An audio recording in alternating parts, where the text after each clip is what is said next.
இவ்விதமாக நாம் விசுவாசத்தினாலே நீதிமான்களாக்கப்பட்டிருக்கிறபடியால் நம்முடைய கர்த்தராகிய இயேசு கிறிஸ்து மூலமாய் தேவனிடத்தில் சமாதானம் பெற்றிருக்கிறோம்.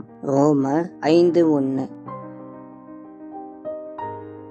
மனிதர்கள் வெறுமனே சமாதானம் என்று சொல்வதினால் சமாதானம் வந்துவிடப் போகிறது இல்லை. அவர்கள் உள்ளத்தில் சமாதான காரணரான இயேசு கிறிஸ்து இருக்க வேண்டும்.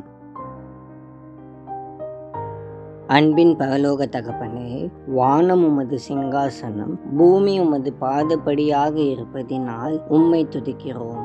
ஆண்டவரே, சமாதான பிரபுவாகிய உம்மை அறிந்து சமாதானம் பண்ணுகிறவர்களாக இருக்க எங்களுக்கு கற்றுத்தாரும். உமது சமாதானம் எங்கள் இருதயத்தில் குடியிருந்து எங்களை சுற்றியுள்ளவர்களை ஆறுதல் படுத்தி உம்மண்டை சேர்க்கட்டும்.